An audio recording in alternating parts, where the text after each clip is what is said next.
Good morning, boys and girls, and welcome to Kindness Camp at Together We Learn. I'm Miss Carrie, and Miss Cassandra's here, and we're going to start out with our Together We Learn song, so sing with me at home. A, B, C's, and 1, 2, 3's, shapes and colors, more you'll see. We are learning all our lives. Together with you is twice as nice. We will learn and we will be very, very proud, you'll see.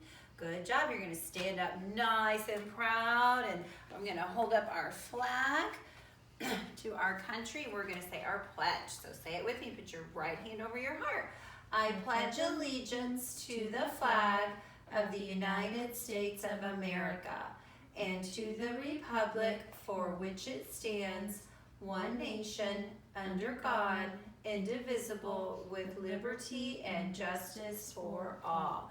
Repeat after me. I am smart. I am smart. I am kind. I am kind. I am important. I am important. And remember, a person's a person, no matter how small. Good job. And we're going to be talking about being kind and having manners and saying please and thank you and following rules this week. So in sign language, this is how we say please. Can you try that at home?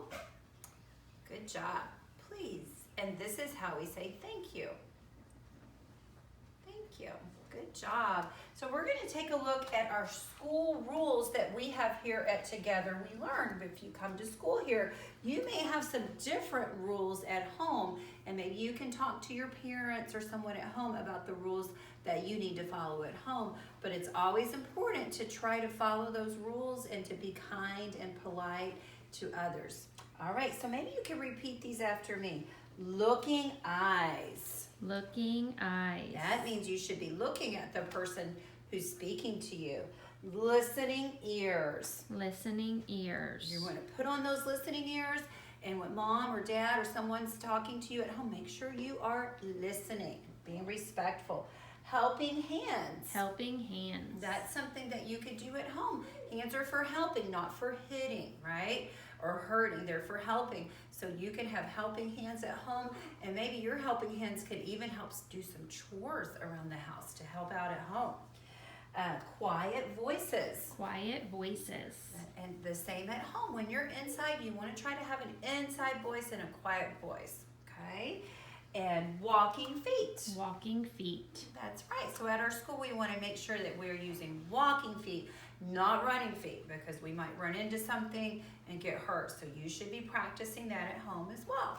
Well, come on over here. I'm going to read you guys a story that we like here at our school. It's about the monster who came to school.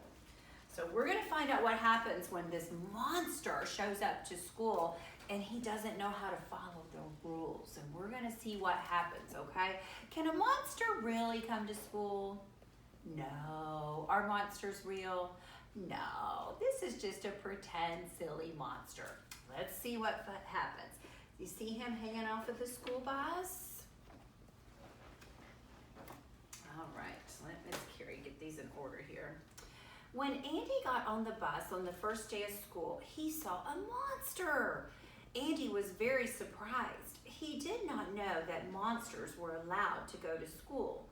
But there the monster was. It was making all kinds of noise and would not sit down. It climbed on the seats and put its head out the window. It took up so much room that Andy had no place to sit. Wow, that monster sure is noisy. I bet it isn't even supposed to be here, Andy whispered to Vivian. But Andy's teacher was not at all surprised to see the monster enter the classroom. It pushed ahead of everyone, grabbed a box of toys, and dumped them on the floor.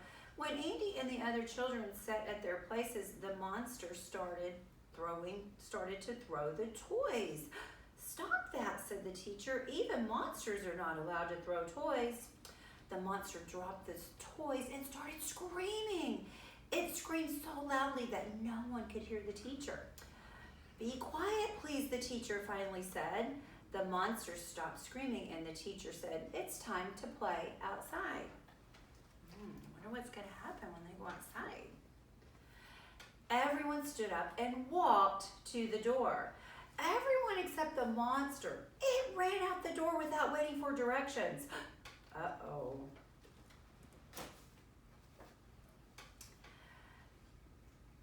Outside, the monster continued to behave like a monster. It pushed some children and took toys from others. Are we supposed to do that? No. It climbed up the slide the wrong way and sat at the top so no one else could slide down.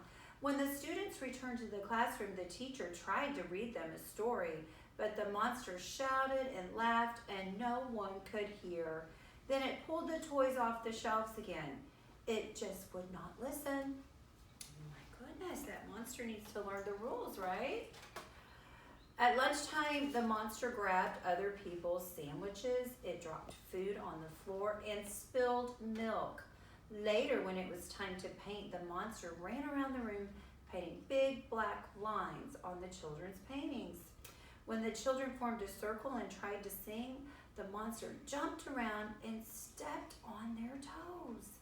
It pounded on the piano until the teacher had to close it. At rest time, the monster laughed and talked and poked the children. "Come here," said the teacher, who was finally very angry. "Monsters are not allowed in school." And do you know what happened? What do you think happened? The monster burst into tears. He started crying. Everyone was astonished. "I'm sorry," cried the monster. "I've never been to school before. I did not know it was against the rules to shout and run and push or to grab and throw things. Please don't tell me I can't come back. I'll try to learn if you will help me." The monster felt sad, right? And he didn't like being in trouble. He wanted to learn the rules. The teacher asked the children what they thought. The children decided to make a list of rules. They would let the monster stay if it followed the rules. The monster worked hard to learn how to behave, and soon it knew all the rules just the way all of the children did. Does the monster look happy now? He does. He looks very happy because he learned how to follow the rules, and that way he was able to make friends and get along with everyone. So rules are important, and being kind and sharing are important as well. So let's go over here and let's take a look what's in our bags this week. You have a special book that you can read about sharing and making friends and being polite. You have a special craft, make a troll activity with Play-Doh and pom-poms. And maybe that's something you can do at home, is watch some clips or maybe the whole troll movie, because they talk a lot about being kind in that movie. Also, you can make a Fruit Loop bird feeder. That would be a nice kind thing to do for the birds in your neighborhood. And these are postcards. There's different postcards in here. You can do your very best 3-star coloring and decorate your postcard. And on the back, write a message to someone. And your parents can help you put an address. And you can put a postcard stamp and actually put this in the mail and mail it to someone that you know. I bet that they would really like to get something in the mail from you. And that always makes people feel special. And it's a kind thing to do. You can also make a friendship rock or a kindness rock. You can paint it with your paints, and maybe you can write a special message on there about being kind, and maybe you can hide it somewhere for others to find to spread the message. And then there's a kindness cloud activity in your bag as well, where you can write on the rainbow coming from the cloud different ways that you could be kind and help others. So we want to see you guys post pictures of all of your activities on our Facebook page that you do this week with Kindness Camp. And don't forget, there are also more activity pages, different ways that you can show kindness that maybe we'll go over with you tomorrow. And there's a special book in here that you can make as well that we'll show you more tomorrow. So have fun with all of those activities. And then let's go over here and take a look at our calendar. And we are in the month of July now. Oh my goodness, let's see if we can spell that together. July. Good job. We're gonna count all the way to today. 1, 2, 3, 4, 5, what's after 5? 6. So today is July 6th. And if we take a look at the pattern, we started red, blue, red, blue, red, blue is correct. So I'm going to put up a blue 6. All right, let's say those days of the week. Sunday, Monday, Tuesday, Wednesday, Thursday, Friday, Saturday. I'll go straight up from the 6 and I can see that today is Monday. Today is Monday. Today is Monday. All day long, all day long. Yesterday was Sunday. Tomorrow will be Tuesday. Let's have fun.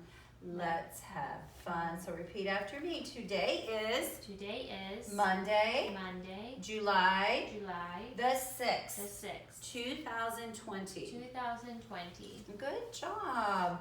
All right, and let's see if we can count in Spanish all the way to 10. 0, 1, 2, 3, 4, 5, 6, 7, 8, 9, 10. Good job. Don't forget to check the weather at home and see what the weather's like. And then lastly, we're going to look for the letter. Who knows what this letter is? K, because kindness begins with K. And K, the kangaroo kicks. My name is K and my sound is K, K, K. Try that at home. My name is K and my sound is K, K, K. And K is for kindness. So be sure to practice your sign language at home, please. And thank you. All right, bye boys and girls. We'll see you tomorrow. Bye.